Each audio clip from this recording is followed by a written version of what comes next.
at a time when the general rights and liberties of mankind and the preservation of those valuable privileges transmitted to us from our ancestors are become so much the subjects of universal consideration, can it be an inquiry indifferent to any how many of those who distinguish themselves as the advocates of liberty remain insensible and inattentive to the treatment of thousands and tens of thousands of our fellow men who, from motives of avarice and the inexorable decree of tyrant custom, are at this very time kept in the most deplorable state of slavery in many parts of the British dominions.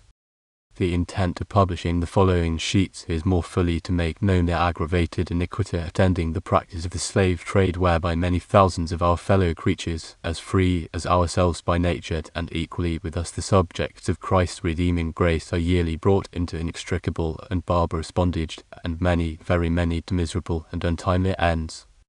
The truth of this lamentable complaint is so obvious to persons of candour under whose notice it hath fallen, that several have lately published their sentiments thereon, as a matter which calls for the most serious consideration of all who are concerned for the civil or religious welfare of their country.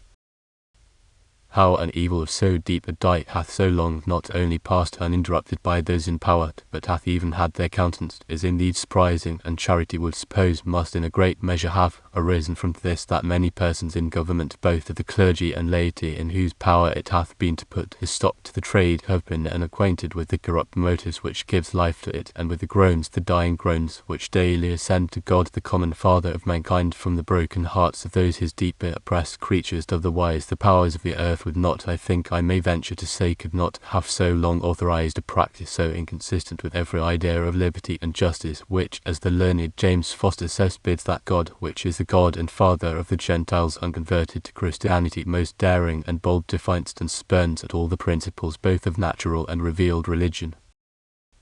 Much might justly be said of the temporal evils which attend this practice, as it is destructive of the welfare of human society and of the peace and prosperity of every country in proportion as it prevails. It might be also shewn that it destroys the bonds of natural affection and interest whereby mankind in general are united, that it introduces idleness, discourages marriage, corrupts the youth, ruins and debauches morals, excites continual apprehensions of dangers and frequent alarms, to which the whites are necessarily exposed from so great an increase of a people, that by their bondage and oppressions become natural enemies, yet at the same time are filling the places and eating the bread of those who would be the support and security of the country. But as these and many more reflections of the same kind may occur to a considerate mind, I shall only endeavour to show from the nature of the trade, the plenty which Guinea affords to its inhabitants, the barbarous treatment of the Negroes, and the observations made thereon by authors of note, that it is inconsistent with the plainest precepts of the gospel, the dictates of reason, and every common sentiment of humanity. In an account of the European settlements in America, printed in London 1757, the author, speaking on this subject, says the Negroes in our colonies endure a slavery more complete and attended with far worse circumstances than what any people in their condition suffer in any other part of the world, or have suffered in any other period of time. Proofs of this are not wanting. The prodigious waste which we experience in this unhappy part of our species is a full and melancholy evidence of this truth. The island of Barbados, the Negroes upon which do not amount to 80,000, notwithstanding all the means which they use to increase them by propagation, and that the climate is in every respect, except that of being more wholesome, exactly resembling the climate from whence they come. Notwithstanding all this, Barbados lies under a necessity of an annual recruit of 5,000 slaves to keep up the stock at the number I have mentioned. This prodigious failure, which is at least in the same proportion in all our islands, shows demonstratively that some uncommon and unsupportable hardship lies upon the Negroes, which wears them down in such a surprising manner, and this, I imagine, is principally the excessive labour which they undergo. In an account of part of North America published by Thomas Jeffrey, printed 1761, speaking of the usage the Negroes receive in the West India Islands, he thus expresses himself: "It is impossible for a human heart to reflect upon the servitude of these dregs of mankind without in some measure feeling for their misery, which ends but with their lives. Nothing can be more wretched than the condition of this people. One would imagine they were framed to be the disgrace of the human species, banished from their country and deprived of that blessed liberty on which all other nations set the greatest value. They are in a manner reduced to the condition of beasts of burden. In general, a few roots, potatoes especially, are their food, and 2 rags, which neither screen them from the heat of the day nor the extraordinary coolness of the night, all their covering, their sleep very short, their labour almost continual. They receive no wages, but have 20 lashes for the smallest fault. A considerate young person who was lately in one of our West India islands, where he observed the miserable situation of the Negroes, makes the following remarks: I meet with daily exercise to see the treatment which these miserable wretches meet with from their masters, with but few exceptions. They whip them most unmercifully. On small occasions they beat them with thick clubs, and you will see their bodies all wailed and scarred. In short, they seem to set no other value on their lives than as they cost them so much money, and are not restrained from killing them when angered by a worthier consideration than that they lose so much. They act as though they did not look upon them as a race of human creatures who have reason and remembrance of misfortunes, but as beasts like oxen, who are stubborn, hardy, and senseless, fit for burdens and designed to bear them. They will not allow them to have any claim to human privileges, or scarce indeed to be regarded as the work of God. Though it was consistent with the justice of our Maker to pronounce the sentence on our common parent, and through him on all succeeding generations, that he and they should eat their bread by the sweat of their brow, yet does it not stand recorded by the same eternal truth that the labourer is worthy of his hire? It cannot be allowed in natural justice that there should be the servitude without condition, a cruel endless servitude. It cannot be reconcilable to natural justice that whole nations, nay, whole continents of men should be devoted to do the drudgery of life for others, be dragged away from their attachments of relations and societies, and made to serve the appetites and pleasures of a race of men whose superiority has been obtained by an illegal force. A particular account of the treatment these unhappy Africans receive in the West Indies was lately published, which, even by those who, blinded by interest, seek excuses of the trade and endeavour to palliate the cruelty exercised upon them, is allowed to be a true, though rather too favourable representation of the usage they received, which is as follows, viz. The iniquity of the slave trade is greatly aggravated by the inhumanity with which the Negroes are treated in the plantations, as well with respect to food and clothing as from the unreasonable labour which is commonly exacted from them. To which may be added the cruel chastisement they frequently suffer without any other bounds than the wool and wrath of their hard taskmasters. In Barbados and some other of the islands, 6 pints of Indian corn and 3 herrings are reckoned a full week's allowance for a working slave, and in the system of geography it is said that in Jamaica the owners of the Negro slaves set aside for each a parcel of ground, and allow them Sundays to manure it, the produce of which, with sometimes a few herrings or other salt fish, is all that is allowed for their support. Their allowance for clothing in the islands is seldom more than 6 yards of ocean brigs each year, and in the more northern colonies, where the piercing westerly winds are long and sensibly felt, these poor Africans suffer much for want of sufficient clothing. Indeed, some have none till they are able to pay for it by their labour. The time that the Negroes work in the West Indies is from daybreak till noon, then again from 2 o'clock till dusk, during which time they are attended by overseers who severely scourge those who appear to them dilatory, and before they are suffered to go to their quarters they have still something to do, as collecting of herbage for the horses, gathering fuel for the boilers, etc. So that it is often 12:30 before they can get home, when they have scarce time to grind and boil their Indian corn, whereby it often happens that they are called again to labour before they can satisfy their hunger. And here no delay or excuse will avail, for if they are not in the field immediately upon the usual notice, they must expect to feel the overseer's lash. In crop time, which lasts many months, they are obliged by turns to work most of the night in the boiling house. Thus their owners, from a desire of making the greatest gain by the labour of their slaves, lay heavy burdens on them, and yet feed and clothe them very sparingly, and some scarce feed or clothe them at all, so that the poor creatures are obliged to shift for their living in the best manner they can, which occasions their being often killed in the neighbouring lands, stealing potatoes or other food to satisfy their hunger. And if they take anything from the plantation they belong to, though under such pressing want, their owners will correct them severely for taking a little of what they have so hardly laboured for, whilst they themselves riot in the greatest luxury and excess. It is a matter of astonishment how a people who as a nation, are looked upon as generous and humane, and so much value themselves for their uncommon sense of the benefit of liberty, can live in the practice of such extreme oppression and inhumanity without seeing the inconsistency of such conduct and without feeling great remorse. Nor is it less amazing to hear these men calmly making calculations about the strength and lives of their fellow men. In Jamaica, if 6 in 10 of the new imported Negroes survive the seasoning, it is looked upon as a gaining purchase, and in most of the other plantations, if the Negroes live 8 or 9 years, their labour is reckoned a sufficient compensation for their cost. If calculations of this sort were made upon the strength and labour of beasts of burden, it would not appear so strange, but even then a merciful man would certainly use his beast with more mercy than is usually shewn to the poor Negroes. Will not the groans of this deeply afflicted and oppressed people reach heaven, and when the cup of iniquity is full, must not the inevitable consequence be pouring forth of the judgments of God upon their oppressors? But alas,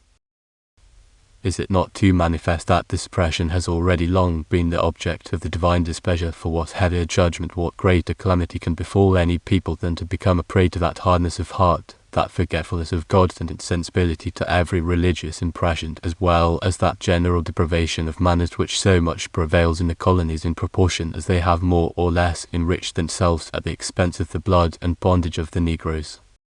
The situation of the Negroes in our southern provinces on the continent is also feelingly set forth by George Whitfield in a letter from Georgia to the inhabitants of Maryland, Virginia, North and South Carolina, printed in the year 1739, of which the following is an extract. As I lately passed through your provinces in my way hither, I was sensibly touched with a fellow feeling of the miseries of the poor Negroes.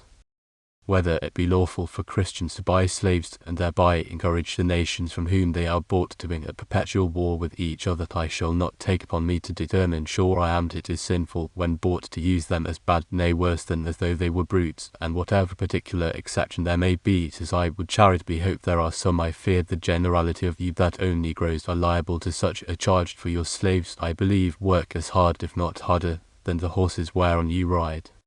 These, after they have done their work, are fed and taken proper care of, but many Negroes, when wearied with labour in your plantations, have been obliged to grind their own corn after they return home.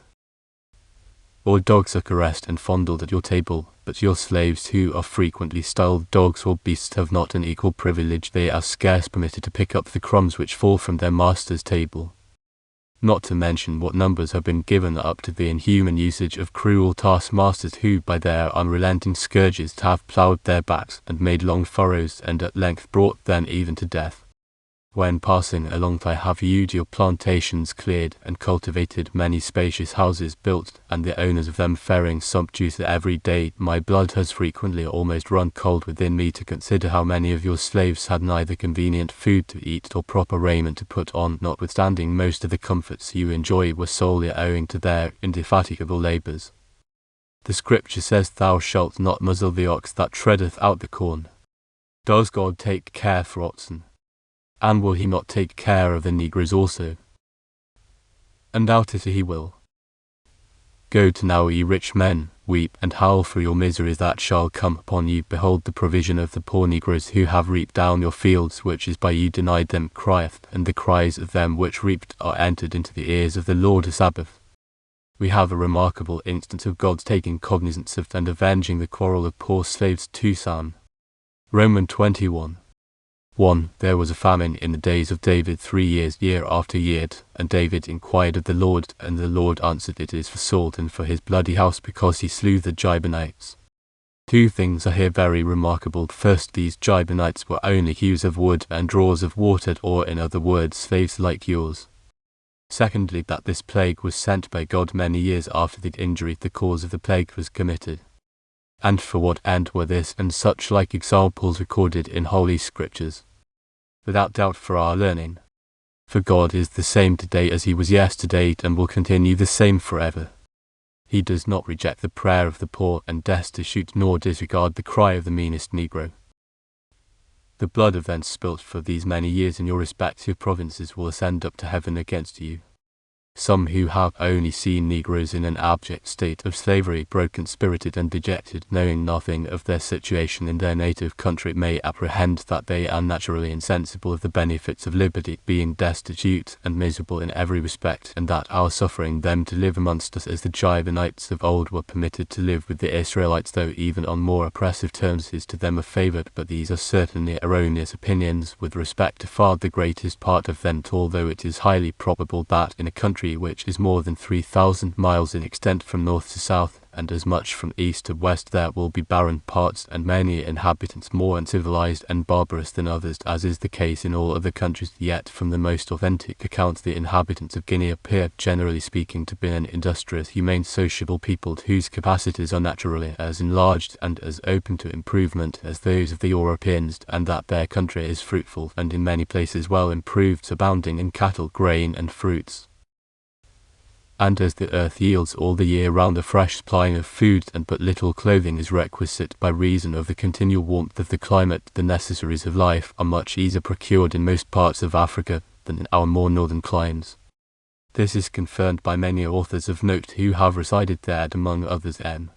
Dansant, in his account of Gori and Senegal in the year 1754, says, which way soever I turned my eyes on this pleasant spot, I beheld a perfect image of pure nature and agreeable solitude, bounded on every side by charming landscapes, the rural situation of cottages in the midst of trees, the ease and indolence of the Negroes reclined under the shade of their spreading foliage, the simplicity of their dress and manners, the whole revived in my mind the idea of our first parents, and I seemed to contemplate the world in its primitive state. They are, generally speaking, very good-natured, sociable, and obliging. I was not a little pleased with this my first reception. It convinced me that there ought to be a considerable abatement made in the accounts I had read and heard everywhere of the savage character of the Africans. I observed both in Negroes and Moors great humanity and sociableness, which gave me strong hopes that I should be very safe amongst them and meet with the success I desired in my inquiries after the curiosities of the country. William Bosland, a principal factor for the Dutch who resided 16 years in Guinea, speaking of the natives of that part where he then was, says they are generally a good sort of people, honest in their dealings. Others he describes as being generally friendly to strangers, of a mild conversation, affable and easy to be overcome with reason. He adds that some Negroes who have had an agreeable education have manifested a brightness of understanding equal to any of us. Speaking of the fruitfulness of the country, he says it was very populous, plentifully provided with corn, potatoes and fruit, which grew close to each other. In some places a footpath is the only ground that is not covered with them, the Negroes leaving no place which is thought fertile uncultivated, and immediately after they have reaped they are sure to sow again. Other parts he describes as being full of towns and villages, the soil very rich and so well cultivated as to look like an entire garden, abounding in rice, corn, oxen and poultry, and the inhabitants laborious. William Smith, who was sent by the African Company to visit their settlements on the coast of Guinea in the year 1726, gives much the same account of the country of Delminer and Cape Coast, etc., for beauty and goodness, and adds, the more you come downward towards that part called Slave Coast, the more delightful and rich the soil appears. Speaking of their disposition, he says they were a civil, good-natured people, industrious to the last degree. It is easy to perceive what happy memories they are blessed with, and how great progress they would make in the sciences in case their genius was cultivated with study. He adds, from the information he received of one of the factors who had resided 10 years in that country, that the discerning natives accounted their greatest unhappiness that they were ever visited by the Europeans, that the Christians introduced the traffic of slaves, and that before our coming they lived in peace.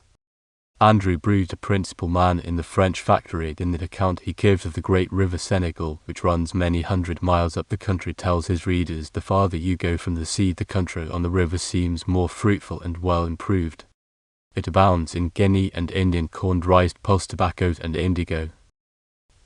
Here are vast meadows which feed large herds of great and small cattle. Poultry are numerous as well as wild fowl. The same author, in his travels to the south of the river Gambia, expresses his surprise to see the land so well cultivated. Scarce a spot lay unimproved. The low grounds, divided by small canals, were all sowed with rice, the higher ground planted with Indian corn, millet, and peas of different sorts, beef and mutton very cheap, as well as all other necessaries of life. The account this author gives of the disposition of the natives is that they are generally good-natured and civil, and may be brought to anything by fair and soft means.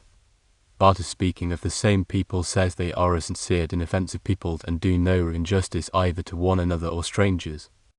From these accounts, both of the good disposition of the natives and the fruitfulness of most parts of Guinea, which are confirmed by many other authors, it may well be concluded that their acquaintance with the Europeans would have been a happiness to them had those last not only borne the name, but indeed been influenced by the spirit of Christianity. But alas, how hath the conduct of the whites contradicted the precepts and example of Christ! Instead of promoting the end of his coming by preaching the gospel of peace and goodwill to man, they have by their practices contributed to inflame every noxious passion of corrupt nature in the Negroes. They have incited them to make war one upon another, and for this purpose have furnished them with prodigious quantities of ammunition and arms, whereby they have been hurried into confusion, bloodshed, and all the extremities of temporal misery, which must necessarily beget in their minds such a general detestation and scorn of the Christian name as may deeply affect, if not wholly preclude, their belief of the great truths of our holy religion. Thus an insatiable desire of gain hath become the principal and moving cause of the most abominable and dreadful scene that was perhaps ever acted upon the face of the earth. Even the power of their kings hath been made subservient to answer this wicked purpose. Instead of being protectors of their people, these rulers, allured by the tempting bait laid before them by the European factors, etc., have invaded the liberties of their unhappy subjects and are become their oppressors. Divers accounts have already appeared in print declarative of the shocking wickedness with which this trade is carried on. These may not have fallen into the hands of some of my readers. I shall therefore, for their information, select a few of the most remarkable instances that I have met with, showing the method by which the trade is commonly managed all along the African coast. Francis Moore, factor to the African Company on the river Gambia, relates that when the King of Barcelona wants goods, etc., he sends a messenger to the English governor at James S. Fort to desire he would send up a sloop with a cargo of goods, which, says the author, the governor never fails to do. Against the time the vessel arrives, the king plunders some of his enemy's towns, selling the people for such goods as he wants. If he is not at war with any neighbouring king, he falls upon one of his own towns and makes bold to sell his own miserable subjects. N. Brute, in his account of the trade, etc., writes that having received a quantity of goods, he wrote to the king of the country that if he had a sufficient number of slaves, he was ready to trade with him. This prince, says that author, as well as other Negro monarchs, has always a sure way of supplying his deficiencies by selling his own subjects. The king had recourse to this method by seizing 300 of his own people and sent word to prove that he had the slaves ready to deliver for the goods. The misery and bloodshed consequent to the slave trade is amply set forth by the following extracts of 2 voyages to the coast of Guinea for slaves. The first in a vessel from Liverpool, taken verbatim from the original manuscript of the Surgeon's Journal, viz. Sestros, December the 29th, 1724. No trade to date, though many traders come on board. They inform us that the people are gone to war with inland and will bring prisoners enough in 2 or 3 days, in hopes of which we stay. The 30th. No trade yet, but our traders came on board to date and informed us the people had burnt 4 towns of their enemies, so that tomorrow we expect slaves off. Another large ship is come in. Yesterday came in a large Londoner. The 31st. Fair weather, but no trade yet. We see each night towns burning, but we hear the Sestro men are many of them killed by the inland Negroes, so that we fear this war will be unsuccessful. The 2d January.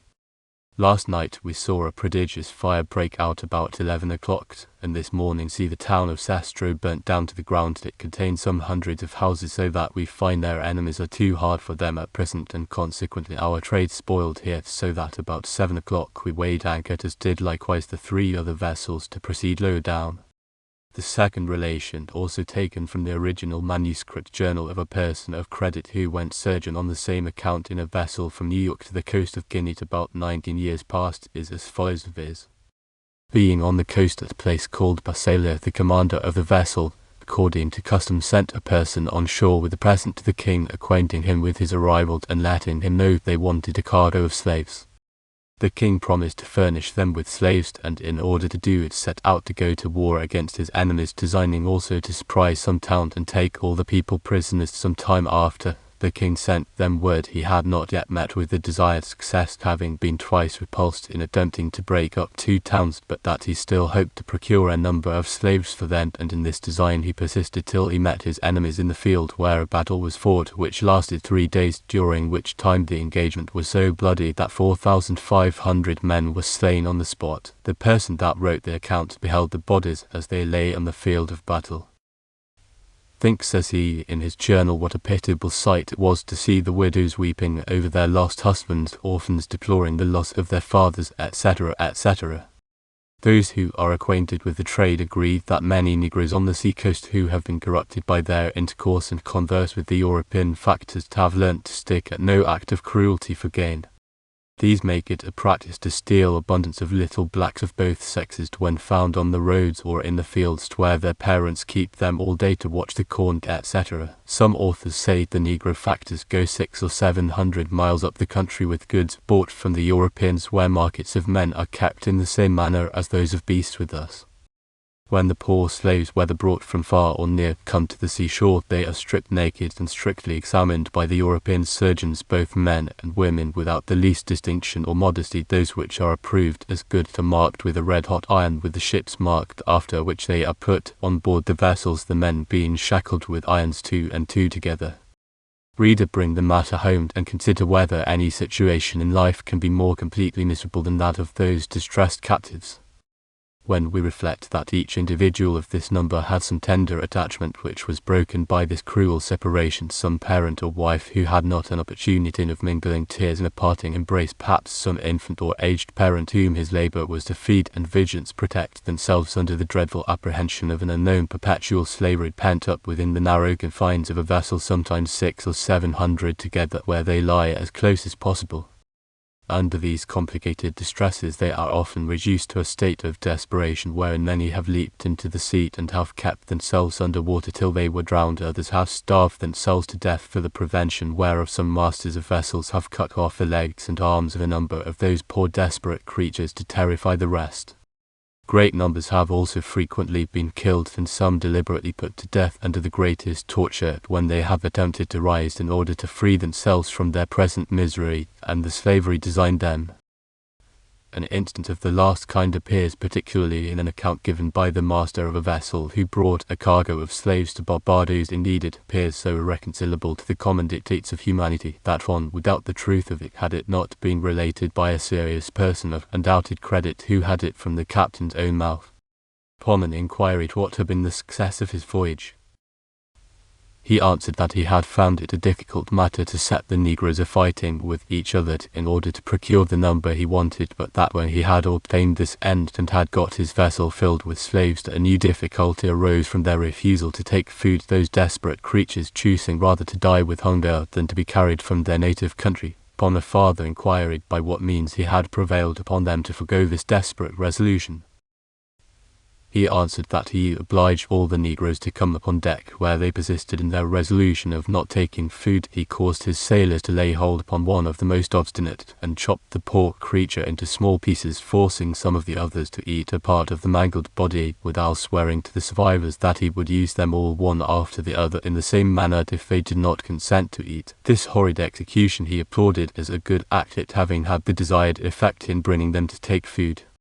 A similar case is mentioned in Astley S. collection of voyages by John Atkin, surgeon on board Admiral Ogle's squadron of one Harding, mailer of a vessel in which several of the men slaves and a woman slave had attempted to rise in order to recover their liberty, some of whom the master of his own authority sentenced to cruel death, making them first eat the heart and liver of one of those he killed. The woman he hoisted by the thumbs, whipped and slashed with knives before the other slaves till she died.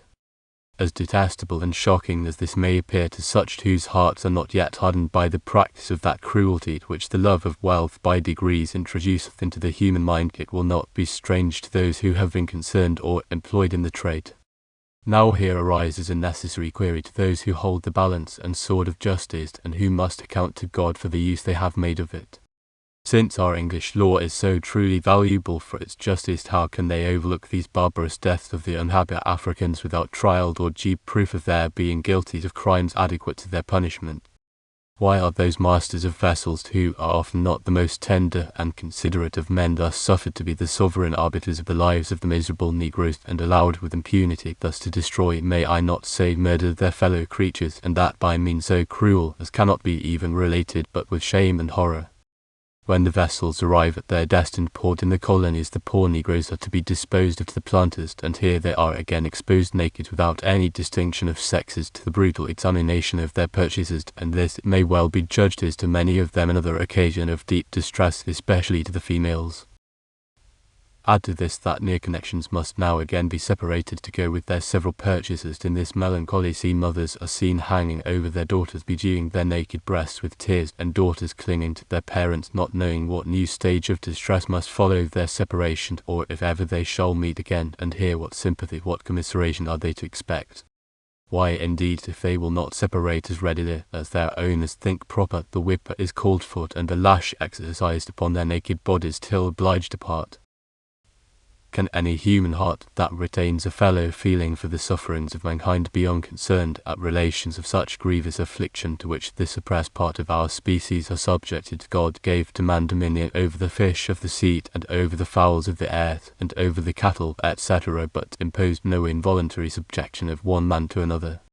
The truth of this position has of late been clearly set forth by persons of reputation and ability, particularly George Wallis in his System of the Laws of Scotland, whose sentiments are so worthy the notice of all considerate persons that I shall here repeat a part of what he has not long since published concerning the African trade, viz. If this trade admits of a moral or a rational justification, every crime, even the most atrocious, may be justified. Government was instituted for the good of mankind. Kings, princes, governors are not proprietors of those who are subjected to their authority. They have not a right to make them miserable. On the contrary, their authority is vested in them that they may, by the just exercise of it, promote the happiness of their people. Of course, they have not a right to dispose of their liberty and to sell them for slaves. Besides, no man has a right to acquire or to purchase them. Men and their liberty are not either saleable or purchasable. One therefore has no body but himself to blame in case he shall find himself deprived of a man whom he thought he had by buying for a price made his own, for he dealt in a trade which was illicit and was prohibited by the most obvious dictates of humanity. For these reasons, every one of those unfortunate men who are pretended to be slaves has a right to be declared free, for he never lost his liberty, he could not lose it, his prince had no power to dispose of him, of course the sale was void. This right he carries about with him, and is entitled everywhere to get it declared. As soon, therefore, as he comes into a country in which the judges are not forgetful of their own humanity, it is their duty to remember that he is a man, and to declare him to be free. This is the law of nature, which is obligatory on all men, at all times and in all places. Would not any of us who should be snatched by pirates from his native land think himself cruelly abused and at all times entitled to be free? Have not these unfortunate Africans who meet with the same cruel fate the same right? Are not they men as well as we? And have they not the same sensibility? Let us not therefore defend or support an usage which is contrary to all the laws of humanity. Francis Hutchinson, also in his System of Moral Philosophy, speaking on the subject of slavery, says, "He who detains another by force in slavery is always bound to prove his title. The slave sold or carried away into a distant country must not be obliged to prove a negative that he never forfeited his liberty. The violent possessor must in all cases show his title, especially where the old proprietor is well known. In this case each man is the original proprietor of his own liberty. The proof of his losing it must be incumbent on those who deprived him of it by force." Strange, says the same author, that in any nation where a sense of liberty prevails, where the Christian religion is professed, custom and high prospect of gain can so stupefy the consciences of men, and all sense of natural justice, that they can hear such computation made about the value of their fellow men and their liberty without abhorrence and indignation. The noted Baron Montesquieu gives it as his opinion in his Spirit of Laws, page 348. that nothing more assimilates a man to a beast than living amongst free men, himself a slave. Such people as these are the natural enemies of society, and their number must always be dangerous. The author of a pamphlet lately printed in London entitled An Essay in Vindication of the Continental Colonies of America writes that the bondage we have imposed on the Africans is absolutely repugnant to justice, that it is highly inconsistent with civil policy, first, as it tends to suppress all improvements in arts and sciences, without which it is morally impossible that any nation should be happy or powerful; second, as it may deprave the minds of the freemen, steeling their hearts against the laudable feelings of virtue and humanity; and lastly, as it endangers the community by the destructive effects of civil commotions. Need I add to these, says that author, what every heart which is not callous to all tender feelings will readily suggest, that it is shocking to humanity, violative of every generous sentiment, abhorrent utterly from the Christian religion. For, as Montesquieu very justly observes, we must suppose them not to be men, or a suspicion would follow that we ourselves are not Christians. There cannot be a more dangerous maxim than that necessity is a plea for injustice. For who shall fix the degree of this necessity? What villain so atrocious who may not urge this excuse? Or, as Milton has happily expressed it, and with necessity the tyrant's plea excuse his devilish deed, that our colonies want peopled is a very weak argument for so inhuman a violation of justice.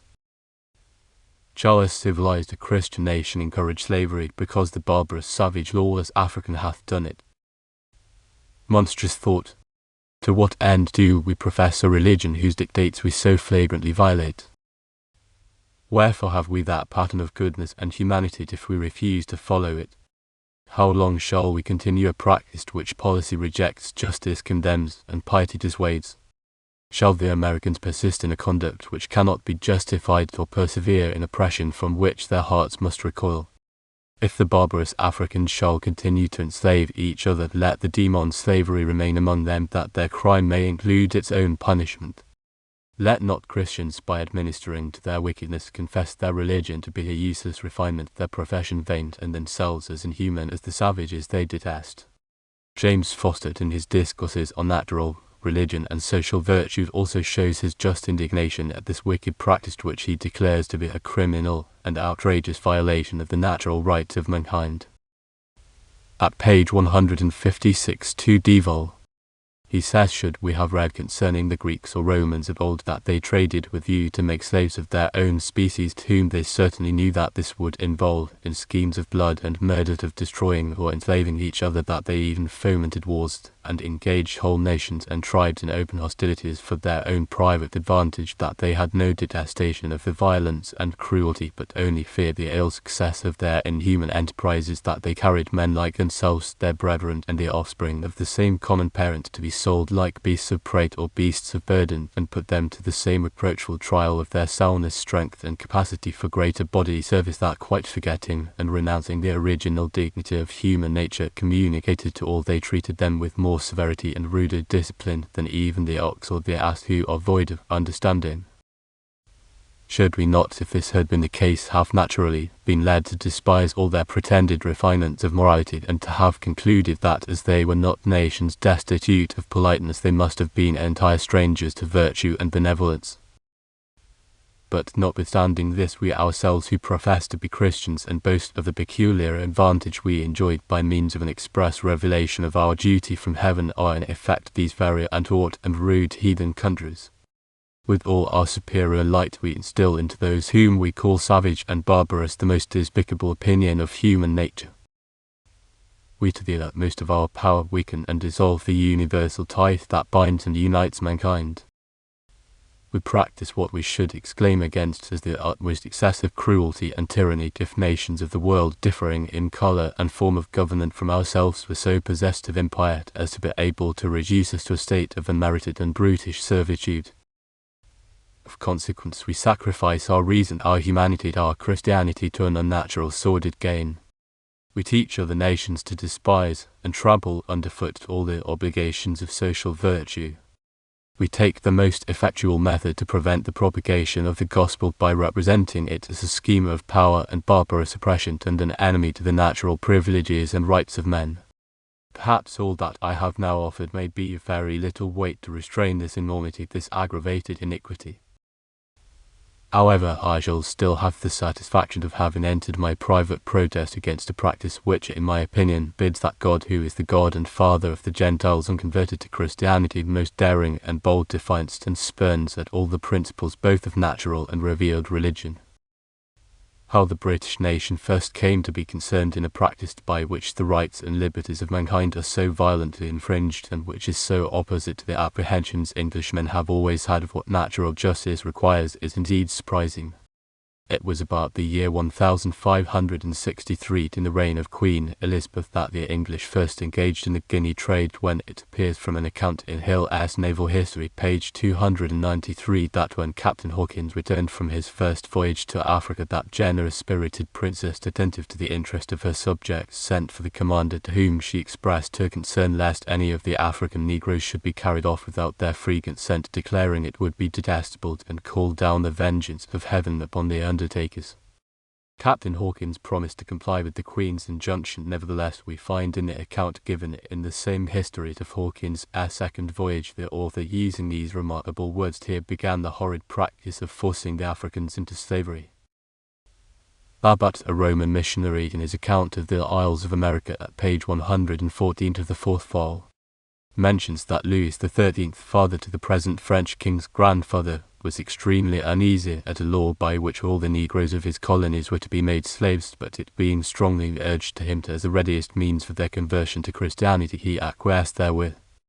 And although we have not many accounts of the impressions which this piratical invasion of the rights of mankind gave to serious-minded people when first engaged in, yet it did not escape the notice of some who might be esteemed in a peculiar manner as watchmen in their day to the different societies of Christians whereunto they belonged.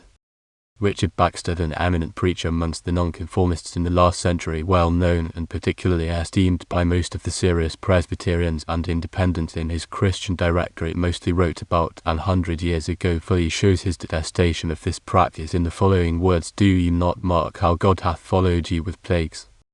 And may not conscience tell you that it is for your inhumanity to the souls and bodies of men, to go as pirates and catch up poor Negroes or people of another land that never forfeited life or liberty, and to make them slaves and sell them, is one of the worst kind of thievery in the world, and such persons are to be taken for the common enemies of mankind, and they that buy them and use them as beasts for their mere commodity, and betray or destroy or neglect their souls, are fitter to be called devils than Christians. It is a heinous sin to buy them unless it be in charity to deliver them. Undoubtedly they are presently bound to deliver them, because by right the man is his own, therefore no man else can have a just title to him."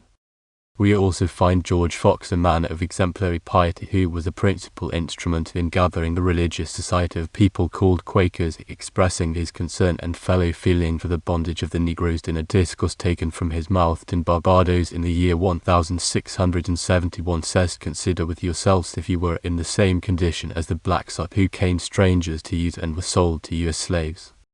I say, if this should be the condition of you or yours, you would think it hard measured, yea, and very great bondage and cruelty.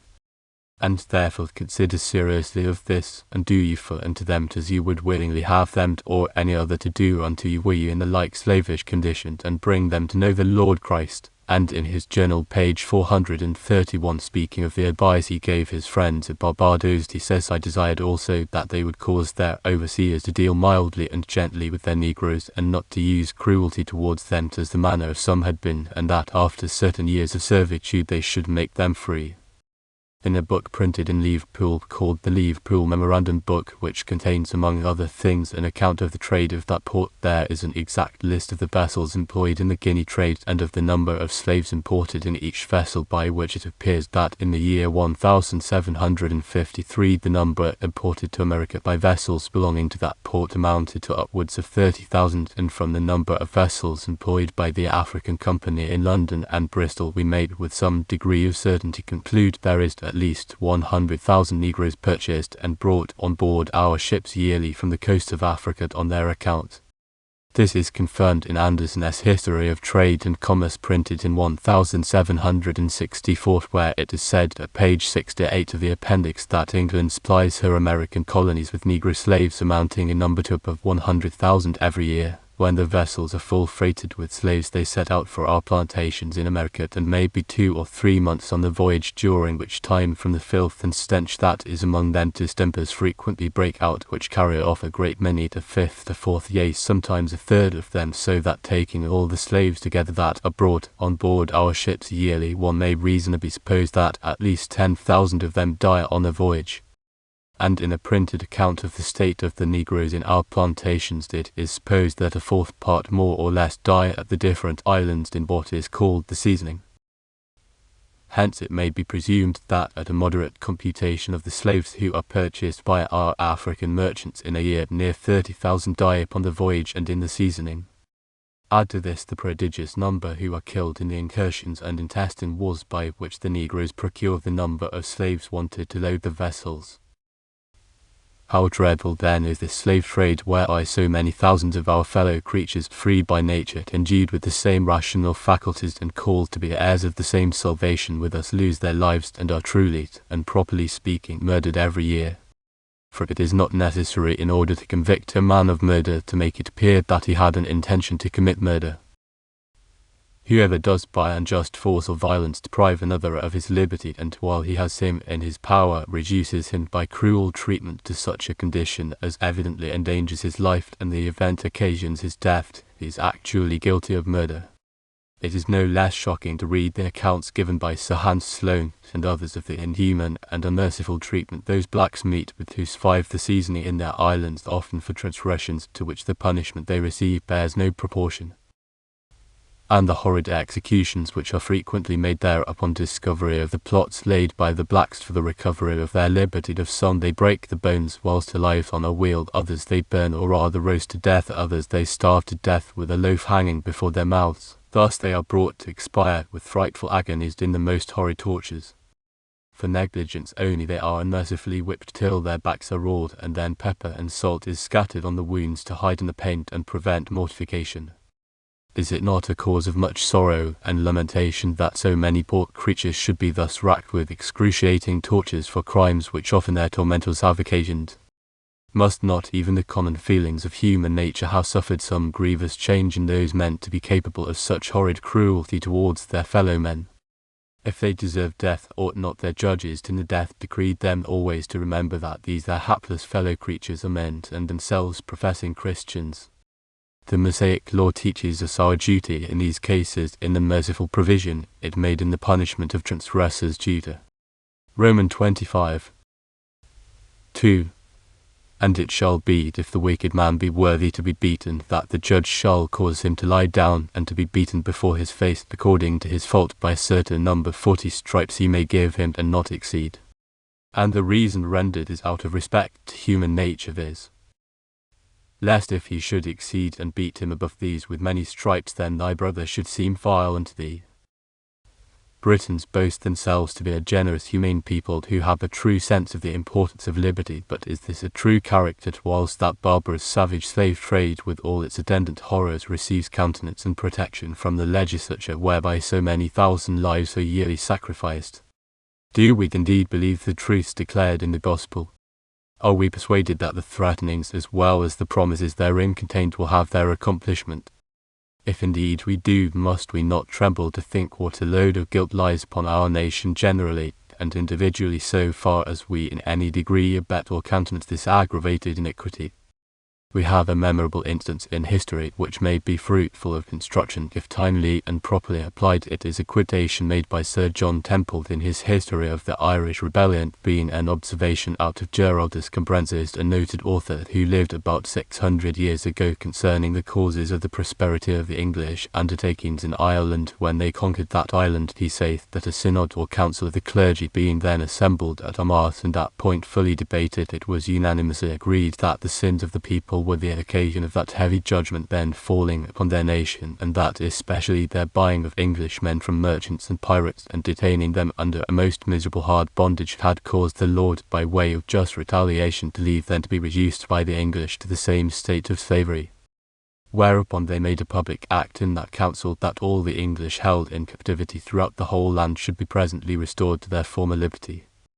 I shall now conclude with an extract from an address of a late author to the merchants and others who are concerned in carrying on the Guinea trade, which also, in a great measure, is applicable to others who, for the love of gain, are in any way concerned in promoting or maintaining the captivity of the Negroes. As the business you are publicly carrying on before the world has a bad aspect, and you are sensible most men make objection against it, you ought to justify it to the world upon principles of reason, equity, and humanity, to make it appear that it is no unjust invasion of the persons, or encroachments on the rights of men, or for ever to lay it aside.